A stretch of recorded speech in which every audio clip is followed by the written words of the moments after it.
बोलो सियावर रामचंद्र भगवान की जय।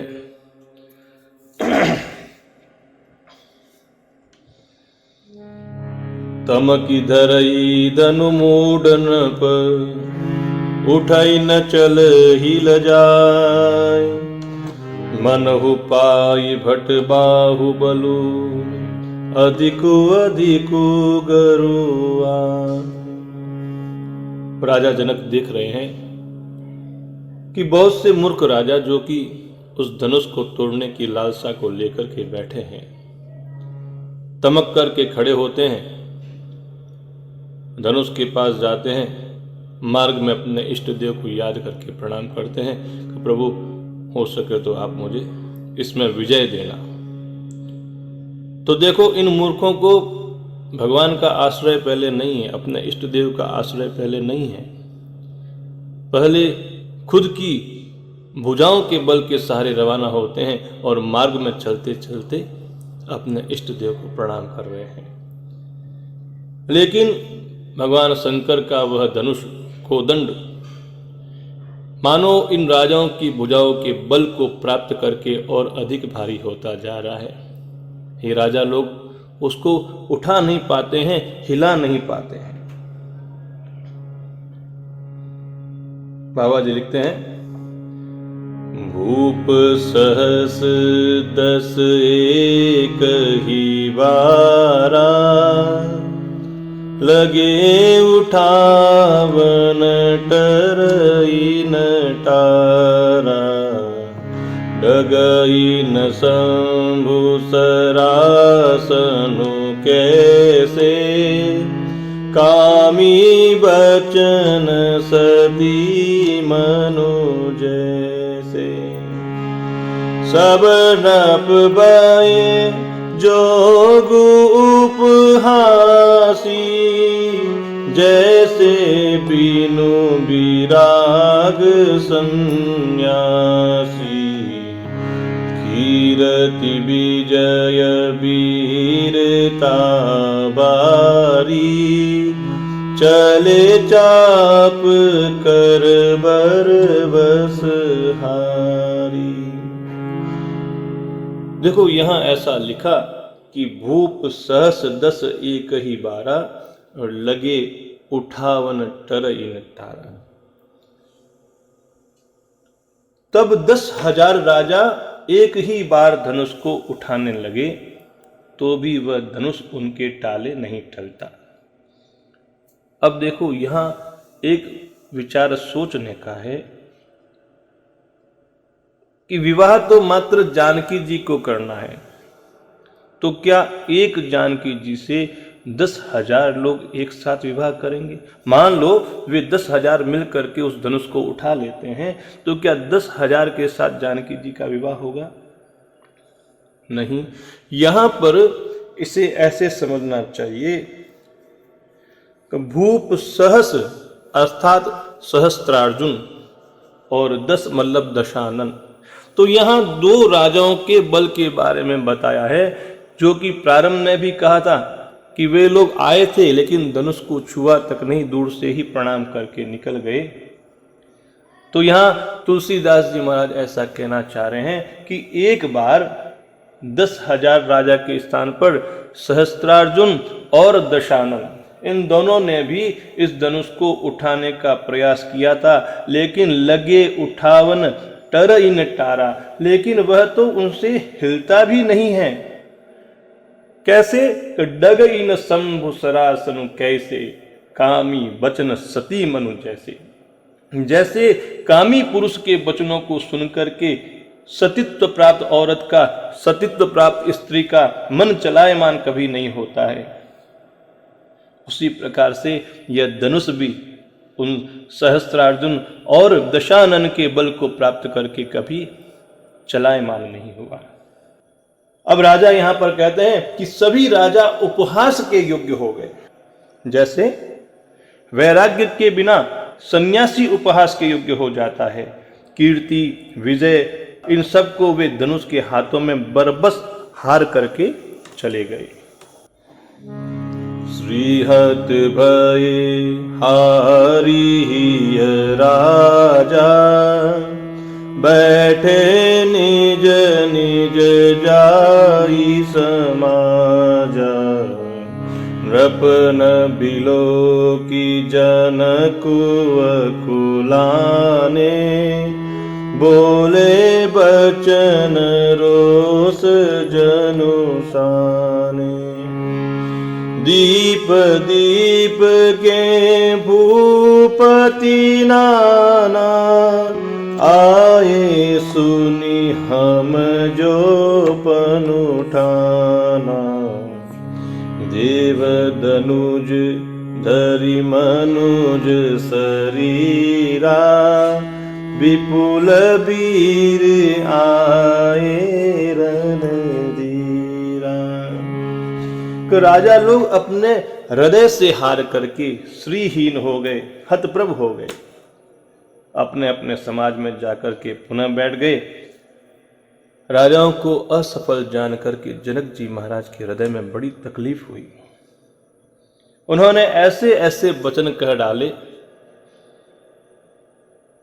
जिनको सुन के ऐसा लगता था कि राजा बड़े गुस्से में हैं। अब देखो, जनक जी महाराज जो हैं वो दुखी है। क्यों दुखी है?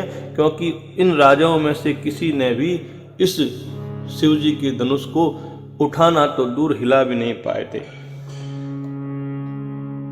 तो जनक जी महाराज कहते हैं कि मैंने जो प्रण ठाना था, उस प्रण को सुनकर दीप दीप के विभिन्न राजा लोग यहाँ पर पधारे हैं। देवता और दैत्य भी मनुष्य का रूप लेकर के इस स्वयंवर में आए हैं। ये सभी अपने आप में बड़े बड़े योद्धा और रणधीर कहलाते हैं। लेकिन कुंवरी मनोहर विजय बड़ी, की अति अति कमनीय।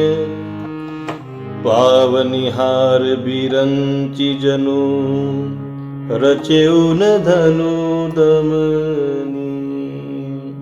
लेकिन इन राजाओं की स्तुति को देख करके मेरे मन में ऐसा लगता है कि इस मनोहर कन्या और इस बड़ी विजय और अत्यंत सुंदर कीर्ति को प्राप्त करने वाला ब्रह्मा ने अभी तक किसी को बनाया ही नहीं है। ब्रह्मा ने ऐसा किसी को नहीं बनाया जो इस धनुष को तोड़ करके इस मनोहर कन्या और इस बड़ी विजय को प्राप्त कर सके। कहु काहि यहु लाभु न भावा, काहू न शंकर चाप चढ़ावा। रहु चढ़ाऊ बतौरब बाई, तिलु बरी भूमि न सके छड़ाई। अब जनिको माखे भट मानी, वीर विहीन मही में जानी। तजहु वास निज निज गृह जाहू, लिखान विधि बेदेहि विवाहु। जनक जी महाराज मन में दुखित होकर के ऐसा कहते हैं कि कहो तो सही, यह लाभ किसको अच्छा नहीं लगता। लेकिन फिर भी किसी ने भी भगवान शंकर के इस धनुष को नहीं चढ़ाया। अरे चढ़ाना तो दूर, कोई इस धनुष को थोड़ा हिला भी देता, लेकिन किसी में ऐसी क्षमता नहीं कि भगवान शंकर के इस धनुष को तिल भर भूमि भी जगह छुड़ा सके। देखो, अब मैं जो कहने जा रहा हूं उसको सुनकर के आप लोग नाराज मत होना। कोई वीरता का अभिमानी नाराज मत होना। मैंने देख लिया है, मैंने जान लिया है कि अब पृथ्वी वीरों से खाली हो रखी है। मैंने तो अपनी मन की आशा को छोड़ दी है। हे राजाओं, आप लोग भी अपने मन की आशा को छोड़ करके यहाँ से चले जाएं, क्योंकि मैंने प्रण ले रखा है कि बिना धनुष को तोड़े मैं जानकी जी का विवाह किसी के साथ भी नहीं करूंगा। तो आप लोग भी अपनी आशा को छोड़कर चले जाएं। यहाँ जनक जी किसी का अपमान नहीं कर रहे हैं, लेकिन क्योंकि विदेह अपने प्रण पर अड़े हुए हैं। उन्होंने देखा कि कोई भी राजा इस धनुष को तिल भर भूमि नहीं सरका सका और जानकी जी में ऐसी क्षमता थी कि वह इस धनुष को अपने बाएं हाथ में लिए घूमती थी। तो जनक जी सोचते हैं कि जो इस धनुष को हिला नहीं सकता है वो जानकी की रक्षा क्या कर लेगा। इसीलिए सभी राजाओं से कह दिया कि आप लोग अपने मन की इस इच्छा को यहीं त्याग करके चले जाएं, क्योंकि जब तक कोई व्यक्ति, कोई राजा इस धनुष को नहीं उठाएगा मैं उसके साथ जानकी का विवाह नहीं करूंगा। कि यदि मैं प्रण छोड़ता हूं तो मेरे सारे पुण्य चले जाते हैं, इसलिए क्या करूं, मेरी एक कन्या कुमारी ही रह जाए, कोई बात नहीं। मुझे तो ऐसा लगता है कि यह पृथ्वी वीरों से शून्य हो गई है। यदि मैं ऐसा जानता कि यह पृथ्वी वीरों से शून्य है तो मैं इस प्रकार का प्रण करके उपहास का पात्र नहीं बनता। सुकृति जाई जो पनु परिहरहु, कुंवरी कुंवारी रहु का करहु। जो जानते बिनु बट भुवि भाई, तो पनु करी होते न हसाई।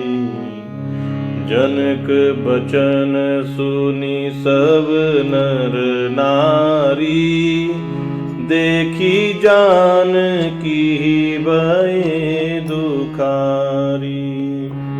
माखे लखनु कुटिल भई भोहे, रदपट पर कत नयन रिशोहे। जय सिया राम जय जय सिया रामा, जय सिया राम जय जय सिया राम। जनक जी के वचन सुनकर के सभी स्त्री पुरुष जानकी जी की ओर देख करके दुखी हो रहे हैं। लेकिन उस सभा में एक वीर पुरुष ऐसा भी बैठा था जो जनक जी के इन वचनों को सुन करके तमतमा रहा था। वो थे लक्ष्मण जी महाराज। उन्हें जनक जी के ये सारे वचन सुनने के बाद अच्छा नहीं लगा। कहना तो बहुत कुछ चाहते हैं लेकिन मर्यादा के अंदर बंधे हुए हैं। मर्यादा काय की, कही न सकत रघुबीर डर, लगे बचन जनुबान। नाय राम पद कमल सिरु, बोले गिरा प्रमाण। सियावर रामचंद्र पद जय शरणम, जय सिया राम जय जय सिया रामा, जय सिया राम जय जय सिया राम। श्री रघुनाथ जी महाराज के डर से लक्ष्मण जी महाराज यहाँ पर कुछ कह तो सकते नहीं, लेकिन जनक जी के जो वचन हैं वह उन्हें बाण के समान लगे। बहुत देर तक सुना, लेकिन जब रहा नहीं गया तो श्री रघुनाथ जी महाराज के चरण कमलों में शीश नवा करके लक्ष्मण जी महाराज ने कुछ वचन कहे। क्या वचन कहे हम कल इसको सुनेंगे। तब तक के लिए सभी को जय श्री राम, जय जय श्री सीताराम, जय जय श्री सीताराम।